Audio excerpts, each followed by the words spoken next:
大家好，歡迎收睇財經大排檔。上一條片我哋講到，而家好多實體店已經唔再淨係用嚟賣嘢，而係變成宣傳、品牌、展示空間，甚至係社交媒體內容嘅一部分。但係香港偏偏有一個相反例子，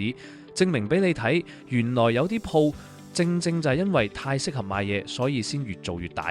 呢個例子就係淘多多。佢冇同你講咩高級體驗，冇同你玩咩精緻包裝，佢做嘅只係一件事，將買嘢呢件事做到更密、更快、更直接。問題就嚟啦，點解喺今日香港網購咁方便，北上消費又咁勁，呢類咁直接、咁高密度，甚至有少少似貨倉嘅實體店，唔單止冇被淘汰，反而仲可以越開越多？睇到最後你會更清楚，今日香港零售唔係走投無路，而係條路已經分咗叉，有人靠體驗，有人靠效率，有人賣感覺，有人賣解決方案。最重要係你要知道自己行緊邊一條，先講清楚。今集唔係想吹捧邊個品牌，亦唔係想講一個創業神話，我想講嘅係淘多多呢個例子，點樣反映香港人嘅消費習慣已經變咗。淘多多之所以值得講，唔止因為多人討論，而係因為佢喺呢幾年真係越開越多。佢成立於2022年，幾年間已經由普通生活雜貨慢慢擴展到多區門店，到2025年灣仔旗艦店開業，樓高4層，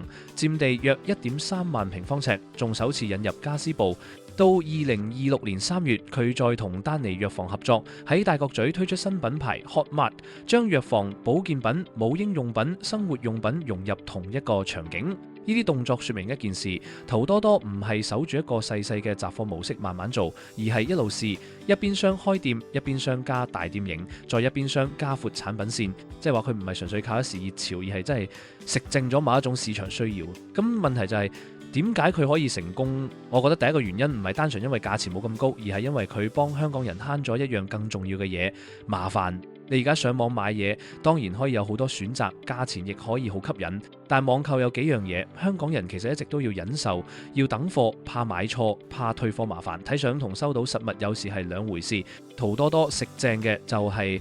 網購唔夠爽，又驚貨不對版嗰個位。你可以掂到件實物，可以即場睇，可以即時買，可以即時拎走，有問題可以現場判斷，唔使等幾日先知有冇中伏。所以淘多多唔係同淘寶硬碰硬鬥貨量鬥價錢，佢係用實體店去補翻網購最麻煩嗰啲位。對一批香港人嚟講，呢個價值依然好大。第二個原因係佢食正咗而家香港人一種好真實嘅消費心態，唔係唔買，而係要買得更加實際。呢幾年香港消費環境變咗，大家對價錢好敏感，對買錯更加敏感。以前你可能會為品牌包裝門面加少少錢都覺得值得，但而家好多人就唔係咁睇，佢哋唔係完全唔消費，而係會問呢件嘢值唔值，我係咪真係需要，可唔可以即刻用，有冇一個價錢冇咁高嘅代替品。而呢個位其實可以連翻去我哋之前講過嘅幾條片。以前香港人買生活用品可能會去 AEON、一田、日本城、759或者樓下街坊鋪，但而家消費習慣已經變咗，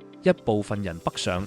去深圳、去山姆、Costco 依類大型倉儲式消費場景，覺得選擇多，價錢又吸引。另一部分人就算留喺香港，都未必再按以前嗰套買嘢，而係開始轉去各種低價平台、特賣場、實惠型店鋪。所以香港實體店今日面對嘅壓力唔係淨係北上消費咁簡單，更入肉嘅係連留喺香港嗰批小型消費都開始被重新分流。以前一包紙巾、一支洗頭水、一個收納箱、一件小家電，可能自然會喺附近商場、街坊鋪、連鎖生活用品店買，但而家消費者會更加計到盡，邊度抵啲，邊度即刻買到，邊度唔使諗咁多，邊度行一轉就有收穫。淘多多食正嘅，正正就係呢個位。佢唔係只係同深圳搶客，亦唔係只係同網購鬥，佢其實係喺香港本地搶緊嗰啲原本分散喺 AEON、一田、日本城、759街坊鋪入面嘅日常小型消費。一次消費可能只係幾十蚊，唔係大數目，但如果每日、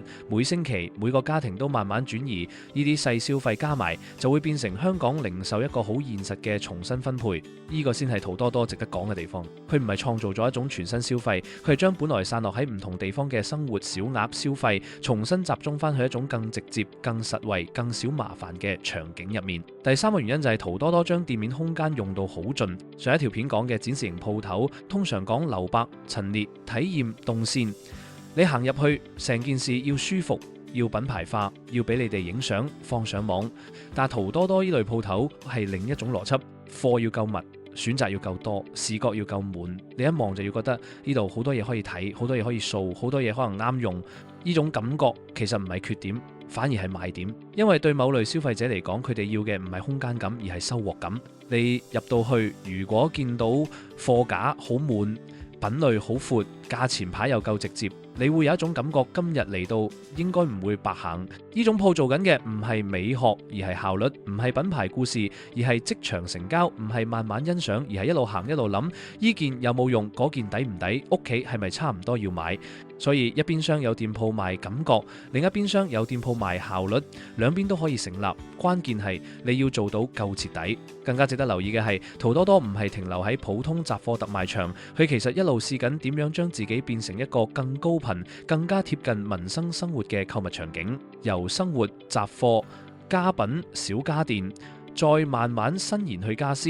之後再踩入藥房、母嬰、保健品呢啲更加貼近日常生活嘅範圍。Hotmart 呢一步就係一個幾關鍵嘅轉折位。根據報道，淘多多同丹尼藥房合作，喺2026年3月於大角咀港灣豪庭廣場推出全新品牌 Hotmart， 標榜藥房加特賣場一站式概念。貨品包括藥物、保健品、奶粉、尿片、紙巾、洗頭水、沐浴露、口罩、洗衣珠，亦有零食、飲品、醬料、食油、罐頭等食品。呢個擴展唔嘢少。因為奶粉、尿片、紙巾、保健品、藥房用品，全部都係家庭日常開支入面好重要嘅部分。而且呢啲貨有一個特點，消費者對價錢好敏感，但同時又好重視可靠性。如果淘多多只係賣一啲得閒先買、見到先買、可買可唔買嘅雜貨，消費者未必會成日諗起你。但一旦開始踩入高頻生活用品，情況就唔同。呢啲係屋企會用完、會補貨、會重複買嘅貨。一間鋪一旦切入到呢啲日常需要，佢同消費者嘅關係就會變得更加密切。所以 Hotmart 最重要嘅意思唔係淘多多又開多一個牌子，而係佢想由一個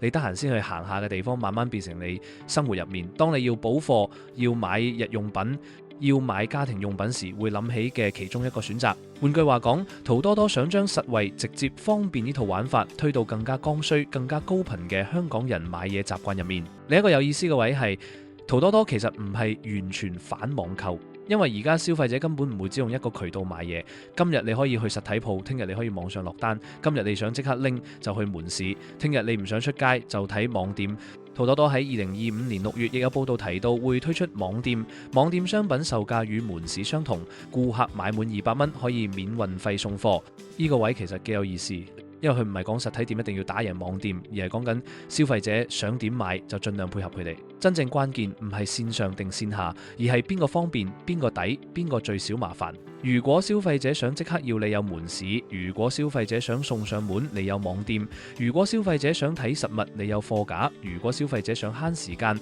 你幫佢減少選擇困難。呢個先係新零售真正嘅邏輯，唔係線上打死線下，亦唔係線下反攻線上，而係邊個最能夠幫消費者解決問題，邊個就有機會贏。咁聽到呢度，你可能會問，咁係咪代表上一條片講嘅展示型店鋪嗰套錯咗？唔係，啱啱相反。我覺得真正值得觀眾思考嘅唔係邊一條路先啱，而係今日香港零售已經唔再得一條標準答案。有啲品牌真係要靠體驗、靠故事、靠空間、靠打卡，因為佢賣嘅唔止係一件貨，仲有身份認同、生活想像同社交媒體傳播。但另一邊廂，有啲零售商就發現，原來而家香港人仲有一大批需求係非常現實、非常貼地、非常功能性。呢批人唔係想欣賞，佢哋想解決問題，唔想慢慢比較，佢哋想快，唔想被包裝說服，佢哋想直接感受到值唔值。所以展示型門面冇錯，淘多多依類高密度實用型鋪頭都冇錯。錯嘅可能係你唔清楚自己做緊邊一種生意。今日香港零售最危險嘅，未必係走展示型路線嘅店面，亦未必係淘多多呢類實用型鋪頭。最危險嘅可能係夾喺中間嗰批，唔夠實惠，唔夠特別，唔夠方便，又冇品牌魅力。你話佢賣感覺，佢又冇乜記憶點。你話佢賣效率又唔夠快，你話佢賣價錢又唔夠吸引，你話佢賣體驗又冇乜令人想翻去嘅理由。呢類鋪先最尷尬。因為今日消費者唔係唔使錢，而係唔想亂使錢。你一定要俾到一個好清晰嘅理由，令佢覺得值得入去。一一係你夠噱頭，夠值得分享；一係你就夠方便、夠實用、夠幫佢解決問題。如果兩邊都唔突出，消費者就真係好難俾機會你。不過呢件事又唔一定要睇得太灰，因為淘多多呢個例子其實證明咗一樣嘢：香港零售唔係走投無路，只係以前嗰條路未必仲行得通。以前可能靠地段、靠人流、靠租約、靠依區得我有已經可以頂住，但今日你真係要重新問自己一條問題：我間鋪存在嘅理由係咩？係令人想影相，係令人想買嘢，價錢夠唔夠吸引，定係令人覺得屋企有需要嗰陣第一時間會諗起你？對夾喺中間嗰啲商戶嚟講，最重要未必係即刻大裝修、即刻轉型、即刻追潮流，而係要諗清楚自己嘅定位。你要做體驗就要有記憶點，你要做街坊生意就要做得夠貼地，你要做方便就要令顧客少一分麻煩，你要做專業就要令人覺得你可信。因為今日嘅香港人唔係唔消費，佢哋只係更加清楚自己點解要消費。淘多多就係一個好例子。當好多實體店越做越似 showroom， 佢反而將買嘢呢件事做到更直接、更密集、更有效率。所以各位仲喺香港打拼緊嘅商戶，要喺而家咁激烈嘅市場上面求存，最重要係你要知道自己行緊邊一條路。如果你想睇我哋嘅專題報導，片尾呢兩段影片可以繼續揀嚟睇，記得訂閱呢條頻道、讚好同轉發呢條影片。呢度係財經大排檔，我哋下次再見。